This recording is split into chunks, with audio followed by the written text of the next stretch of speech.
सरफराज हमने देखा कि बहुत सारे जो रेगुलर प्लेयर होते थे जैसे हफीज, अहमद शहजाद, सुहेल तनवीर, वो इस बार के एसएल में बहुत सारे यंगस्टर्स सामने आए। तो ये पीएसएल से एक साइकिल चल पड़ा है नए प्लेयर्स आगे आने का, तो इससे कितना फ़ायदा हो रहा है पाकिस्तान को? देखिए बिल्कुल पीएसएल एक ऐसा प्लेटफॉर्म है जिससे यहाँ से लड़के खेल के एक एक्सपोजर मिलता है और पाकिस्तान टीम के लिए नुमाइंदगी करने का मौका मिलता है। और जहाँ तक रही बात जो प्लेयर पिक नहीं हुआ, आई थिंक ये कि टीमें कम हैं और थोड़ा सेटबैक है, ये कि अच्छा भी नहीं लग रहा बिल्कुल कि वो सारे प्लेयर सेलेक्ट नहीं हुए। मुझे उम्मीद है कि इंशाल्लाह कोई ना कोई ऐसी पॉसिबिलिटी बनेगी कि ये सारे प्लेयर भी जो हैं वो टीमों में शामिल हो जाएं और यंग प्लेयरों के लिए अच्छा प्लेटफॉर्म है कि वो आएँ यहाँ पे परफॉर्म करें और पाकिस्तान के लिए लंबे अरसे से खेलें। आपके हाथ से भी कैसे निकल चलेगा क्या कहेंगे? देखिए मैं नदीम भाई से जब हमारी बात हुई थी तो नदीम भाई ने ही कहा था कि देखो हमारा प्लेयर है, हम उसको ओन करेंगे। ठीक है, ये सारी चीज़ें वक्त के साथ आती हैं, सारी ऑफर्स वगैरह आती हैं, जब आप प्लेयर्स इंसान बनता है तो ये सारी चीज़ें जो आती हैं। लेकिन आई थिंक वो भी अपनी जगह राइट था, लेकिन हमारे पास एक था कि हम राइट टू मैच अपने प्लेयर हम वापस ले सकते हैं और हमने अपने प्लेयर को वापस लिया है। और जिस तरीके से उसकी डे बाय डे इम्प्रूवमेंट हुई है तो मैं समझता हूँ कि उसको हमारे पास से ही खेलना चाहिए था और अल्लाह का शुक्र है कि वो हमारे पास से खेल रहा है। देखिए ये तो अभी आपको पता है कि हमने जो भी प्लेयर्स लिए हैं वो सारे जो है ना वो खिलाने वाले लिए हैं। मार्टिन गप्टिल की आपने बात की, देखें ये तो सारे फॉरनर्स में, और हम ये डिसाइड करेंगे कि हमारे 4 फॉरनर्स कौन से हैं। लेकिन मैं समझता हूँ कि जो हसरंगा की जो पिक है वो एक ऐसी पिक है कि आपको पता है कि इस वक्त वर्ल्ड में नंबर 1 T20 बॉलर है और हमें बड़ी उम्मीदें वाबस्ता है कि जिस तरीके से वो वर्ल्ड में परफॉर्मेंसेस कर रहे हैं इंशाल्लाह वो कोटा ग्लैडिएटर के लिए भी करेंगे। मैं 4 नंबर पे खेल रहा था, अभी हो सकता है इससे ऊपर भी आ जाऊँ।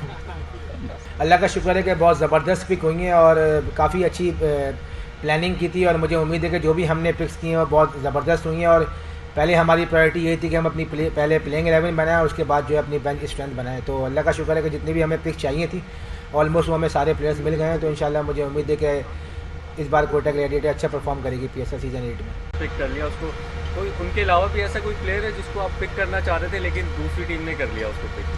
नहीं, हम साइम अयूब, अब जैसे आपको पता है हमारे क्लब का ही है और उनको इंट्रोड्यूस भी हमने किया था 1-2 साल पहले। हमने शायद जल्दी खिला दिया, बहुत हमारी कोशिश रही किसी ना ट्रेड हो जाए, कोई हमें बारी मिल जाए, साइम को हम नहीं छोड़ें।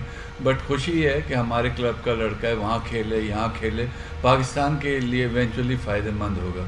इसी तरह जिस तरह उमैर बिन यूसुफ को लिया, ये भी हमारे क्लब का है, बड़े समझदार हैं ये।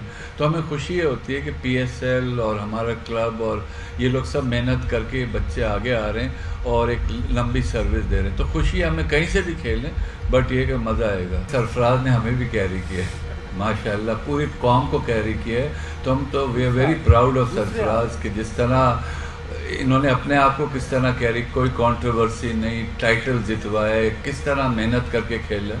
और मैं तो हर इंटरव्यू में ही कहता हूँ अभी भी he is good enough to play. I think test match आने वाला है, ही शुड प्ले। तो हमें तो आप इसकी कैपेबिलिटी पे शक ही नहीं रहा कभी।